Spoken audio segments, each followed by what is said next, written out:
Ever had a fight with someone you love and immediately regret it? One minute you're looking into their eyes, feeling that closeness, and the next, you feel miles apart, like a wall just slammed down between the two of you. The truth is, fighting doesn't mean your relationship is broken. But how you fight, or how you avoid unnecessary fights, that changes everything. Today, we're diving deep into how to reduce fights, communicate better, and love without burning out. Let's talk about how to protect your relationship and your peace. Let's be real, most fights don't start with what we say. They start with what we feel but don't express. You feel unseen, you feel unheard, you feel unsafe to say how you really feel. And suddenly, you snap, or they do. Think about it. Have you ever blown up over something small? Like your partner forgetting to take out the trash? It wasn't really about the trash, was it? It was about the underlying feeling, maybe feeling unimportant, disrespected, or like your needs weren't being met. People don't yell because they hate each other. They yell because they feel no one's listening. I once had a couple in my office fight for a whole hour because one forgot to text back during lunch. But it turned out, one of them just had a panic attack at work and their phone was dead. They spent the entire car ride home fuming, creating stories in their heads, when the truth was, they were both hurting and scared. So often, we fight the surface problem and miss the root issue. Tools to reduce fights before they start. Look, I'm gonna give it to you straight. Assumption is the oxygen of conflict. You assume you know what they're thinking, they assume you know what they need, and before you know it, you're both suffocating in resentment. Instead of saying, "Why didn't you text me back?" Try this. "Hey, I noticed I didn't hear from you earlier. Is everything okay?" See the difference? You're not attacking, you're checking in. You're inviting a conversation, not starting an interrogation. Here's another tool, the feel not blame formula. It's simple. I feel your emotion when the situation and I need your need.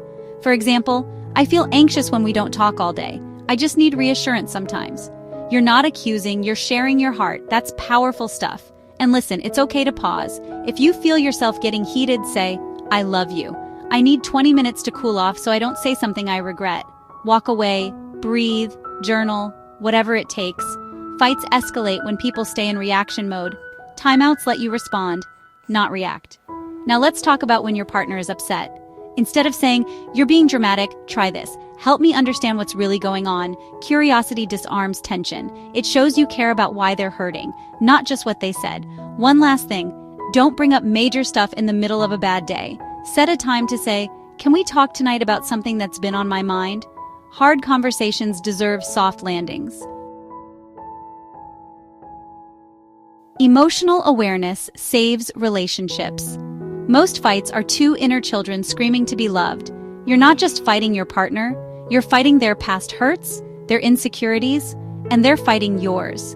When you understand your emotional triggers, you stop needing to the fight and start trying to win.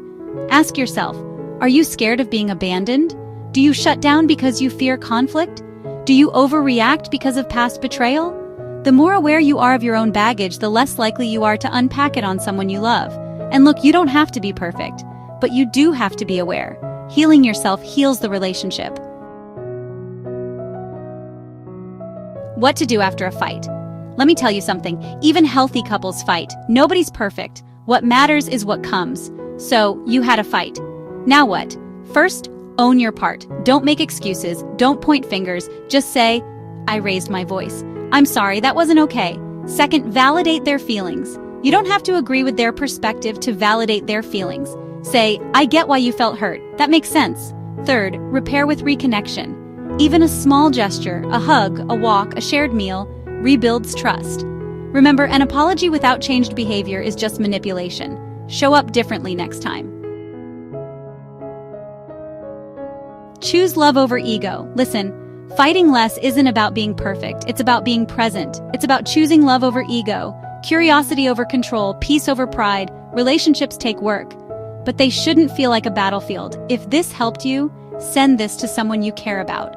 And remember, strong couples don't avoid conflict. They handle it with care.